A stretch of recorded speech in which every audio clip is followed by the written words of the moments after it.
Hey my loves, இன்னைக்கு நம்ம பார்க்க போகிற படம் என்னன்னா 2020 வெளியான அன்வேஷனம் அப்படின்ற ஒரு மலையாள படத்தை பற்றி தாங்க பார்க்க போகிறோம். இந்த படம் முற்றிலும் வித்தியாசமான ஒரு தரமான கிரைம் த்ரில்லருங்க. படத்தோட ஒன்லைனர் என்னன்னா, ஒரு சின்ன பையன் மாடியிலிருந்து கீழே விழுந்துட்டான், எந்த ரெஸ்பான்ஸும் பண்ண மாட்டான்றான் அப்படின்னு ஹாஸ்பிட்டலில் கொண்டாந்து அட்மிட் பண்ணியிருக்காங்க. செக் பண்ண நர்ஸ் பார்த்தீங்கன்னா அந்த பையனுக்கு சைல்டு அபியூஸ் நடந்திருக்கிறதா கண்டுபிடிக்கிறாங்க. யாருக்கும் தெரியாமல் போலீஸ்க்கு இன்ஃபார்ம் பண்ணிடுறாங்க. அந்த பையன் இறந்தும் போயிடுறான். போலீஸ்காரங்க வந்து இன்வெஸ்டிகேஷன் பண்ணா அந்த இன்வெஸ்டிகேஷனில் பல உண்மைகள் வெளிவருது. போலீஸ்க்கு தெரியாத பல உண்மைகள் கூட நமக்கு தெரியுங்க. கிரைம் த்ரில்லர் அப்படின்னாலே இப்படி தான் இருக்கும் அப்படின்னு நம்ம ஒன்று யோசிச்சு வச்சிருப்போம் இல்லையா? அதுல இருந்து கொஞ்சம் வித்தியாசமா இருக்கிற மாதிரி இருக்கும் இந்த படம். ரொம்ப இன்ட்ரெஸ்டிங்கா இருக்கும். கிளைமேக்ஸ் 5 மினிட்ஸ்க்கு முன்னாடி ஒரு தரமான ட்விஸ்ட்டை வச்சிருப்பாங்க. இந்த வீடியோவை ஸ்கிப் பண்ணாம பாருங்க. நீங்க பார்த்துட்டு இருக்கிறது சரண் என்டர்டைன்மெண்ட். நான் தான் சரண். வாங்க வீடியோக்குள்ள போலாம். படத்தோட ஸ்டார்டிங் சீன்ல ஒரு மிகப்பெரிய அபார்ட்மெண்ட் பில்டர் அவரோட ஃபேமிலியோட வாழ்ந்து வந்துகிட்டு இருக்காரு. அவரு, அவரோட மனைவி, அப்புறம் மகன் மற்றும் மகள் அப்படின்னு 4 பேர் ஒன்னா தான் வாழ்ந்துகிட்டு இருக்காங்க. குடும்பத்துல ஏதோ ஒரு பிரச்சனை போல. சின்ன பொண்ணு பயங்கரமா அழுதுகிட்டு இருக்கா. அவங்க அப்பா ரொம்ப கோவமா இருக்கிறாரு. அம்மா அவங்க பையனை தூக்கிட்டு லிஃப்ட் வழியா கீழே இறங்குறதுக்கு ட்ரை பண்ணிக்கிட்டு இருக்காங்க. இதெல்லாம் அப்படி காட்சிகளா காட்டிக்கிட்டு இருக்காங்க. அங்க கட் பண்ணா கொஞ்ச நாளைக்கு முன்னாடி எவ்வளவு ஹாப்பியா இருந்த குடும்பம் அப்படின்னு சொல்லிட்டு ஒரு சில சீன்ஸ் எல்லாம் காட்ட ஆரம்பிக்கிறாங்க. பையனுக்கு இந்த மீன் வளர்க்குறதுனா ரொம்ப பிடிக்குங்க. அதனால பெரிய மீன் தொட்டி ஒன்று வாங்கிட்டு வந்து வச்சு அதை பக்காவா டெக்கர் பண்ணி கலர் கலரான மீனுங்களை எல்லாம் அந்த மீன் தொட்டியில விட்டு வளர்த்துக்கிட்டு இருக்காங்க. குடும்பமே ரொம்ப சந்தோஷமா இருந்திருக்கு. ரீசெண்ட் டேஸ்ல ஏதோ ஒரு பிரச்சனையா இருக்குதுங்க. அதனாலதான் குடும்பத்துக்குள்ள ஒரு பிரச்சனை. இப்போ சோனி அப்படின்ற ஒரு டாக்டர் காட்டுறாங்க. அவங்களுக்கு அவங்க அப்பாவை பிடிக்காதுங்க. ஒரு மாதிரி ஒதுங்கிதான் இருந்துகிட்டு இருக்காங்க. அங்க கட் பண்ணா ஒரு மிகப்பெரிய ஹாஸ்பிட்டல்ல அசோக் அப்படின்ற ஒரு டாக்டருக்கு ஃபோன் கால் வருது. இதே ஹாஸ்பிட்டல்ல வேலை பார்க்குற கௌதம் அப்படின்ற டாக்டர் தான் கால் பண்றாரு. படத்தோட ஸ்டார்டிங் சீன்ல அரவிந்த் அப்படின்றவருடைய ஃபேமிலியை பார்த்தோம் இல்லையா? அரவிந்த் பாத்தீங்கன்னா டாக்டர் கௌதமோடைய ஃப்ரெண்டு தான். அதே அபார்ட்மெண்ட்ல தான் கௌதம் பக்கத்து வீட்டில் ஸ்டே பண்ணியிருக்கிறாரு. அவர் வேலையை முடிச்சுட்டு வீட்டுக்கு போகும்போது இந்த அரவிந்தோடைய பையன் மாடிப்படியில இருந்து கீழே தவறுதலா விழுந்திருக்கிறான். விழுந்தவன் அன்கான்சியஸான சுச்சுவேஷன்ல இருந்திருக்கான். பதறி போன அரவிந்தோடைய மனைவி கஷ்டப்பட்டு இருந்திருக்காங்க. இவரு தான் பாத்தீங்கன்னா காப்பாத்தி ஹாஸ்பிட்டலுக்கு கூட்டிட்டு வந்துட்டு இருக்கிறதா சொல்றாரு.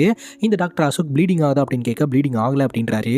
சரி கான்சியஸ்னஸ்ல இருக்கான பையன் அப்படின்னு கேட்க இல்ல அப்படின்றாங்க. சரி சீக்கிரமா கொண்டு வாங்க அப்படின்னு சொல்லிட்டு எமர்ஜென்சிக்கான ஏற்பாடு எல்லாத்தையுமே பண்றாங்க. அதே சமயம் டாக்டர் அசோக் பாத்தீங்கன்னா டியூட்டி முடிஞ்சு போன சோனிக்கு போனை போட்டு நீ சீக்கிரமா வாமா எமர்ஜென்சி அப்படின்னு சொல்ல சோனியும் கிளம்பி ஹாஸ்பிட்டலுக்கு வந்துகிட்டு இருக்காங்க. கௌதம் தான் பாத்தீங்கன்னா அவரோட காரை வச்சு கூட்டிட்டு வந்துகிட்டு இருக்காருங்க.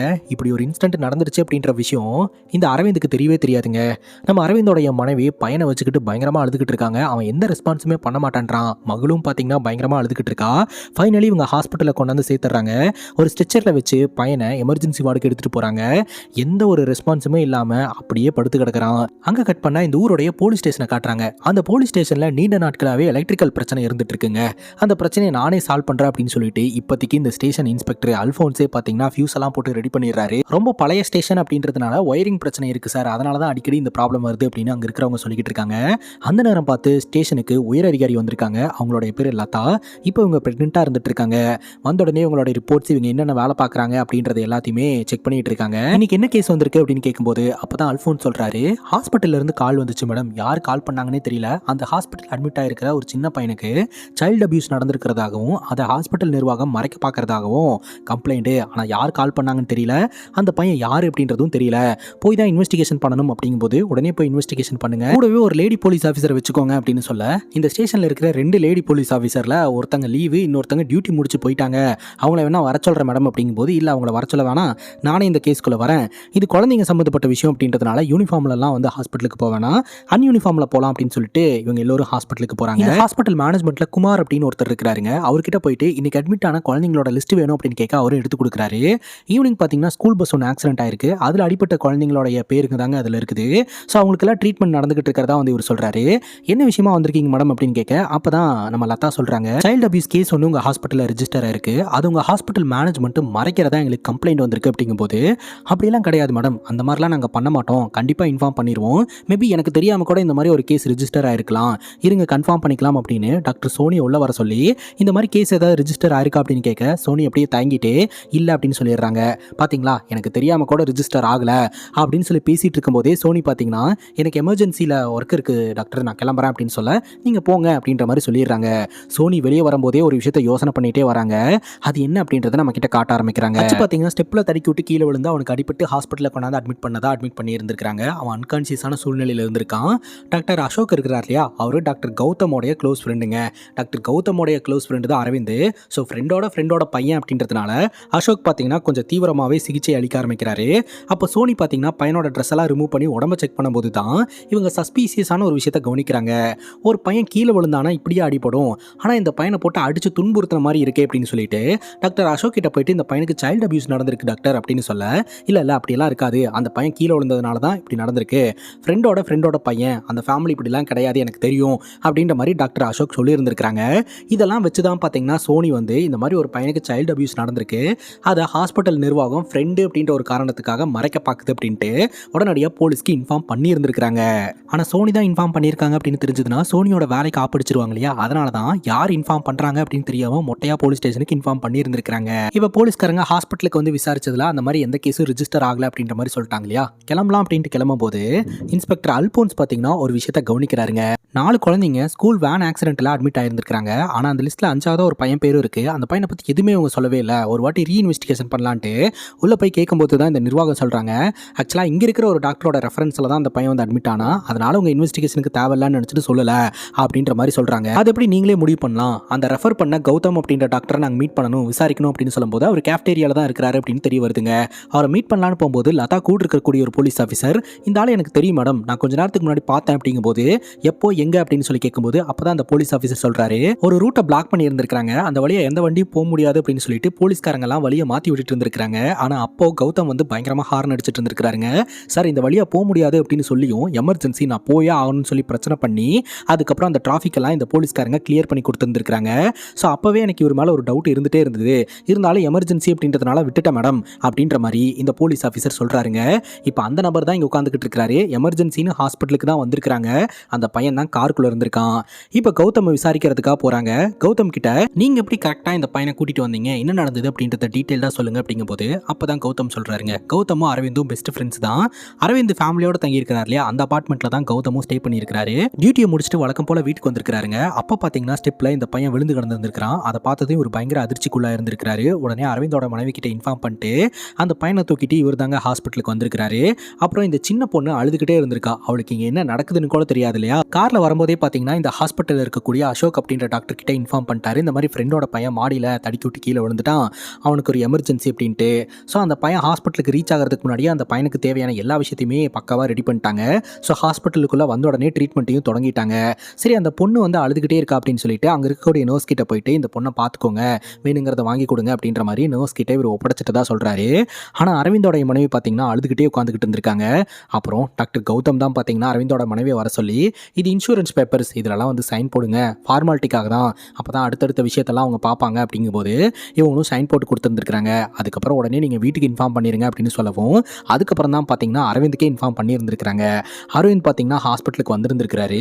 ஆக்சுவலாக பையன் வந்து சின்னதாக கீழே விழுந்து அடிபட்டுருச்சு அப்படின்ற மாதிரி தான் வந்து அரவிந்த் கிட்டே இன்ஃபார்ம் பண்ணியிருந்திருப்பாங்க போல. அவர் கொஞ்சம் பதட்டம் இல்லாமல் பொறுமையாக தான் வராரு. பையன் நல்லா இருக்கான்லடா, எங்கடா இருக்கான், பையனை போய் பார்க்கலாம்ல அப்படின்னு கௌதம் கிட்ட கேட்கவும் அதுக்கப்புறம் தான் வந்து பையனுக்கு சீரியஸான ஒரு பிரச்சனைனே தெரிய வந்திருக்குங்க. பையன் ஸ்டெப்பில் தடுக்கி விட்டு கீழே விழுந்ததோட சரிங்க, அதுக்கப்புறம் பையன் கிட்ட இருந்து எந்த ரெஸ்பான்ஸுமே இல்லை. இதை கேட்டு ஒரு பயங்கரமா அதிர்ச்சிக்குள்ளா இருந்திருக்காரு. அங்க கட் பண்ணா பிரசன்ட் சிச்சுவேஷன், நம்ம லதா இருக்காங்க இல்லையா, அவங்க பாத்தீங்கன்னா இந்த பையனோட அப்பா அரவிந்த் கிட்ட பையன் கீழே விழுந்ததா சொல்லப்பட்ட அந்த டைம்ல நீங்க எங்க இருந்தீங்க அப்படின்னு கேட்கும்போது நான் ஆஃபீஸ்ல இருந்தேங்க, எனக்கு ஃபோன் பண்ணி தகவல் கொடுத்தாங்க, நான் அப்படியே இங்க வரேன் அப்படின்னு சொல்லும்போது ஆஃபீஸ்க்கு நீங்க செருப்பு தான் போட்டு போயிட்டு வருவீங்களா அப்படின்னு சொல்லி கேட்கும்போது இல்லைங்க நான் வீட்டில இருந்து தான் வரேன், ஆஃபீஸ்ல ஒரு சின்ன பஞ்சாயத்து ஆயிடுச்சு அப்படின்னு சொல்லிட்டு டீட்டெயில்டா சொல்ல ஆரம்பிக்கிறாரு. ஆக்சுவலா நம்ம அரவிந்த் பாத்தீங்கன்னா ஒரு நியூஸ் சேனல்ல ஒர்க் பண்ணிட்டு இருக்காரு. இவருக்கு தான் வந்து பிரைம் ஸ்லாட்டை கொடுப்பாங்க, ஆனா திடீர்னு இவருடைய ஸ்லாட்டை மாத்திட்டாங்க. காரணம் என்னன்னா டிஜிட்டல் மீடியா அப்படின்றது அப்டேட் ஆகிட்டே இருக்குதுங்க. இவர் ட்ரெண்டுக்கு அடாப்ட் ஆகாமல் இருக்கிறதுனால இவரை வந்து ரீப்ளேஸ் பண்ணுறாங்க. அதனால இவருக்கும் பாஸுக்கும் ஆர்குமெண்ட்டுங்க. ஸோ அந்த கோவத்தில் வீட்டுக்கு கிளம்பி வந்துட்டதாகவும் அந்த டைமில் தான் வந்து கால் வந்துச்சு, நான் இங்கே வரேன் அப்படின்ற மாதிரி சொல்கிறாருங்க. ஒருவேளை இவர் பொய் சொல்கிறாரோ அப்படின்ற மாதிரி லதாக்கு தோணுது. அதனால் உங்கள் பாஸோட நம்பர் கொடுங்க, நான் விசாரிக்கணும் அப்படின்னு சொல்ல இவரும் பார்த்தீங்கன்னா பாஸோட நம்பரை கொடுக்குறாரு. லதா கால் பண்ணுறாங்க, ஆனால் கால் போக மாட்டேங்குது. அடுத்து அல்போன்ஸ் இருக்கிறார் இல்லையா, அவர் இந்த ஹாஸ்பிட்டலில் வேலை பார்க்குற ஒரு நபரை விசாரிக்க ஆரம்பிக்கிறாரு. அவருக்கு தெரியாமல் இந்த ஹாஸ்பிட்டலில் எதுவுமே நடக்காது அப்படின்ற மாதிரி தான் சொல்லிட்டு இருக்காங்க. அவர்கிட்ட பாத்தீங்கன்னா இந்த சோனி அப்படின்ற டாக்டரை பத்தி விசாரிக்கும் போது இந்த சோனியும் டாக்டர் கௌதமும் பாத்தீங்கன்னா சீக்கிரட்டா இந்த பையனோட விஷயத்தை பத்தி பேசிட்டு இருந்தாங்க அப்படின்ற மாதிரி அவர் இன்ஃபர்மேஷனை கொடுக்குறாருங்க. ஆக்சுவலா சோனி வந்து அவங்க குடும்பத்தினர்கள் கிட்ட இருந்து கொஞ்சம் தள்ளியே இருக்கிறாங்க அப்படின்ற மாதிரி நம்ம பார்த்துருந்தோம் இல்லையா. காரணம் என்ன அப்படின்னா சோனிக்கு வந்து சைல்டு அபியூஸ் அப்படின்றது நடந்திருக்குதுங்க. சோனியை போட்டு அவங்க அப்பா அடின்னு அடிச்சிருந்திருக்காரு. அதனால தான் சோனிக்கு அவங்க அப்பாவை பிடிக்காமே போயிருந்திருக்குங்க. இந்த பையனுடைய கேஸ்லயும் அந்த மாதிரி தான் இந்த பையனுடைய பேரண்ட்ஸ் அந்த பையனை போட்டு அடிச்சிருந்திருப்பாங்க. குறிப்பா அந்த பையனுடைய அப்பா அடிச்சிருந்திருக்காரு அப்படின்னு சொல்லி சோனி சந்தேகப்பட்டிருக்காங்க. இதை பத்தி கௌதம் கிட்டையும் கேட்டிருந்திருக்காங்க. ஆனா கௌதம் பாத்தீங்கன்னா என் ஃப்ரெண்ட் அப்படிலாம் கிடையாது, அப்படிலாம் அடிச்சிருக்க மாட்டான் அப்படின்னு சொல்லி சமாளிச்சிருந்திருக்காரு. டாக்டர் அசோக்கும் பாத்தீங்கன்னா நம்ம கௌதம் கிட்ட கேட்டிருந்திருக்காரு, இந்த மாதிரி பையனோட உடம்புல மார்க்லாம் இருக்குது, சைல்டு அபியூஸ் நடந்த மாதிரி இருக்கே அப்படிங்கும் போது இல்லைங்க என் ஃப்ரெண்ட் அந்த மாதிரிலாம் கிடையாது, பையன் மேல உசிரியே வச்சிருந்தான் அப்படின்ற மாதிரி இவர் சொல்லியிருந்திருக்காருங்க. சரி பையனுக்கு உடனே சர்ஜரி சர்ஜரி பண்ணி ஆகணும், இந்த இன்சூரன்ஸ் ஃபார்மாலிட்டிஸ் எல்லாமே சீக்கிரம் கம்ப்ளீட் பண்ணுங்க அப்படின்னு சொல்லும்போது கௌதமும் சரின்னு கேட்டு இருந்திருக்காருங்க. இப்போ ப்ரெசென்ட்டில் பார்த்தீங்கன்னா இந்த அசோக் இருக்கிறார் இல்லையா, அவரை விசாரணை பண்ணுறதுக்காக டாக்டர் லதா போகிறாங்க.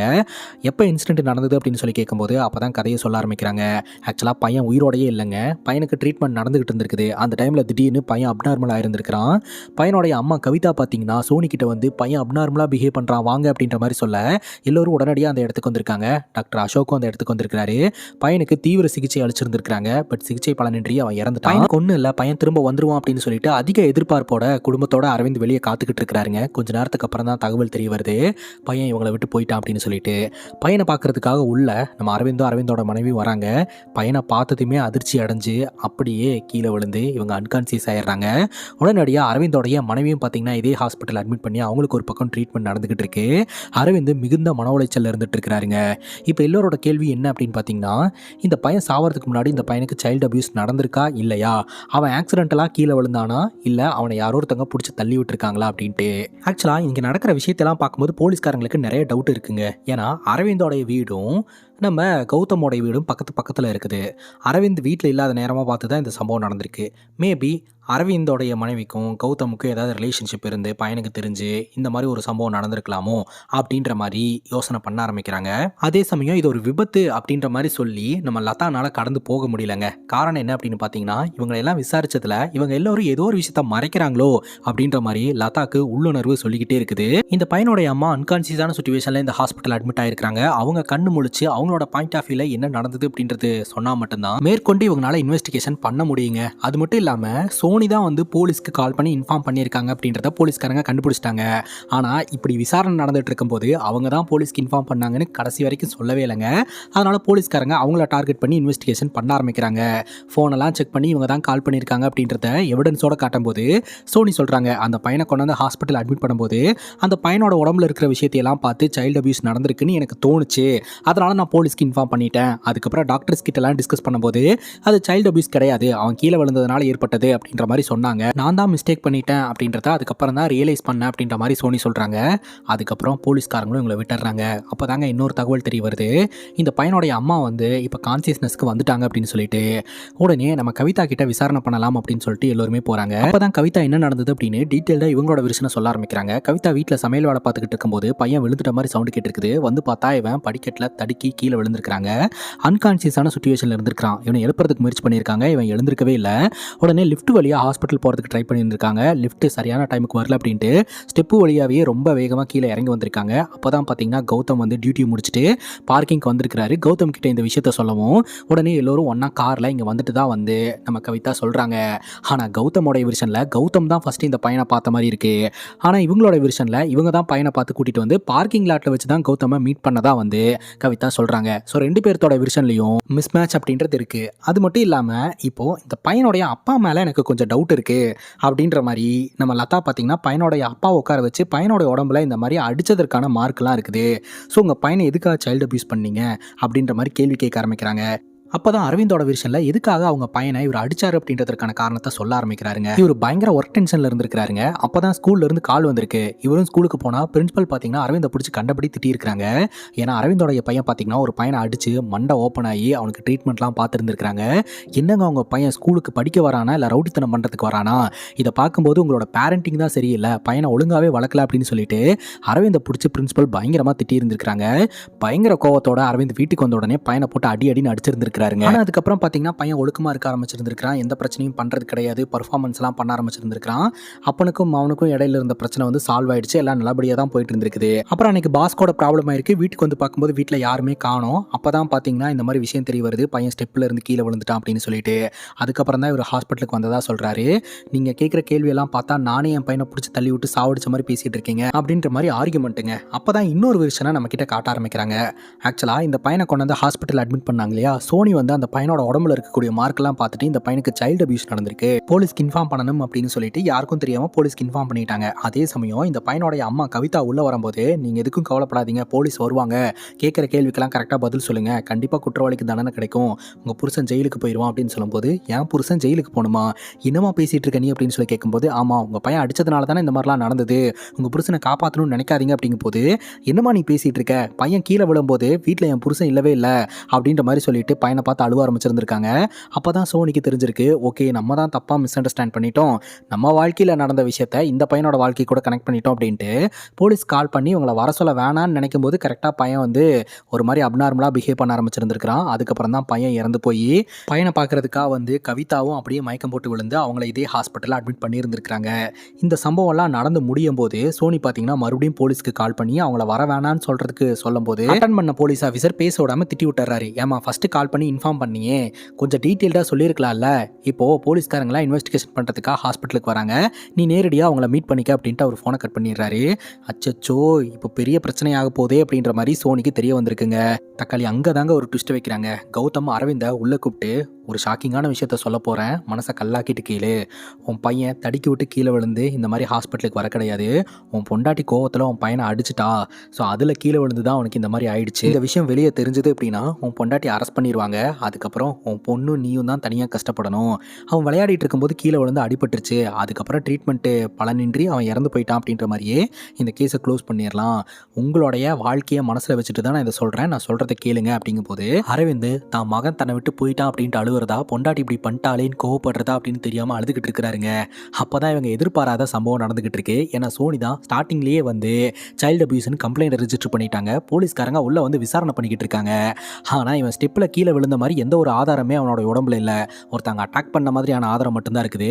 அதனால சோனி சொல்கிறாங்க, அவன் இறந்து போயிட்டான் இல்லையா, டெட் பாடி எடுத்துகிட்டு போயிட்டு அங்கே கன்ஸ்ட்ரக்ஷன் நடந்துட்டு இருக்கு, அந்த படிக்கட்டில் இருந்து நம்மளே தள்ளி விடலாம், அவனோட உடம்புல கீழே விழுந்து அடிப்பட்ட மாதிரியான மார்க்கெல்லாம் உருவாகும், ஸோ அதை வச்சு இந்த பையன் கீழே விழுந்து தான் அடிப்பட்டான்ற மாதிரி கிரியேட் பண்ணிடலாம் அப்படின்ற மாதிரி சொல்லவும், என்னடா என் பையன்டா அப்படின்ற மாதிரி சொல்ல, உன் நல்லதுக்காக தான் சொல்கிறேன் அப்படின்னு சொல்லிட்டு கௌதமும் சோனியும் கன்வின்ஸ் பண்ணி கூட்டிகிட்டு போயிருந்திருக்காங்க. ஆல்ரெடி தலையை கம்ப்ளீட்டாக ஸ்கேன் பண்ணதுனால தலையில் அடிபட்டுச்சுன்னா கண்டிப்பாக இவங்க மாட்டிப்பாங்க. அதனால் தலையில் ஹெல்மெட்டை மாட்டி விட்டு உடம்புல மட்டும் கீழே விழுந்ததற்கான தடயத்தை கிரியேட் பண்ணுறாங்க.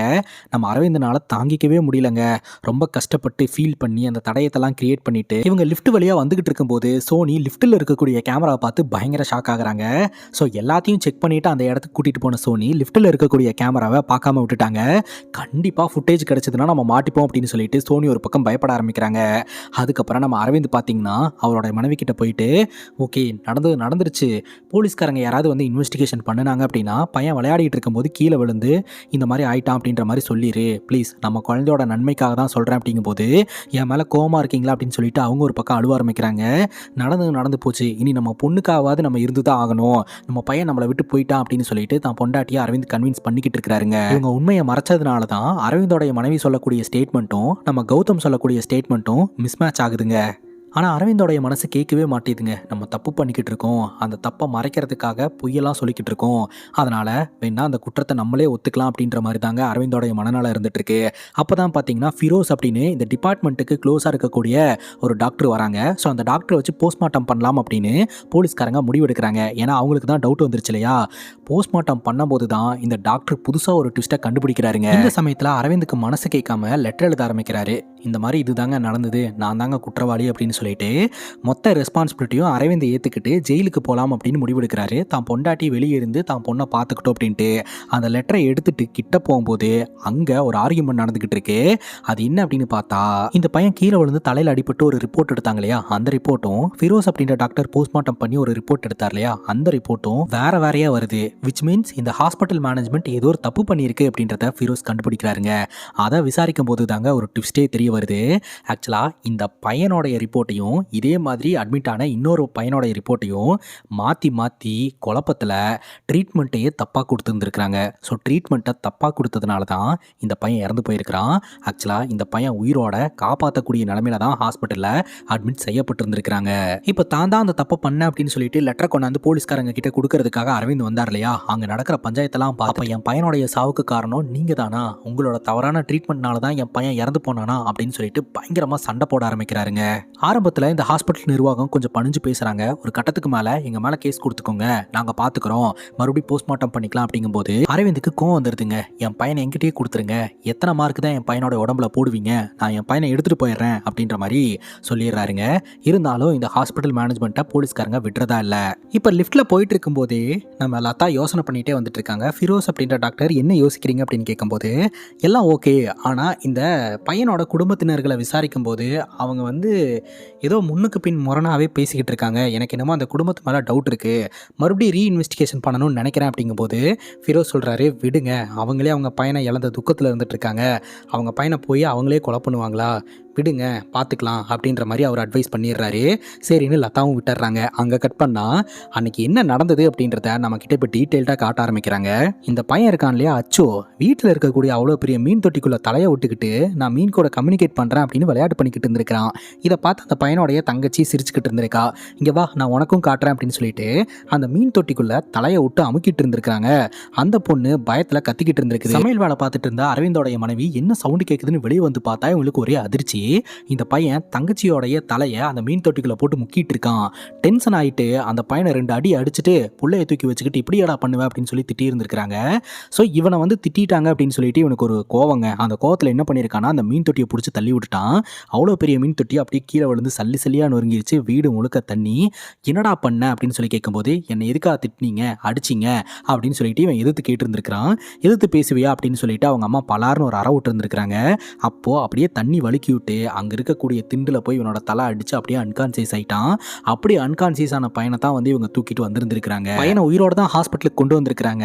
அங்கே தான் ஹாஸ்பிட்டல் நிர்வாகம் ரிப்போர்ட்டை மிஸ்மேட்ச் பண்ணிக்கிட்டு வேறு பையனுக்கு கொடுக்க வேண்டிய ட்ரீட்மெண்ட்டை இந்த பையனுக்கு கொடுத்து ட்ரீட்மெண்ட் ராங்காக போனதுனால இந்த பையன் இறந்தே போயிட்டாங்க. இதுதான் உண்மையில் நடந்த சம்பவம்.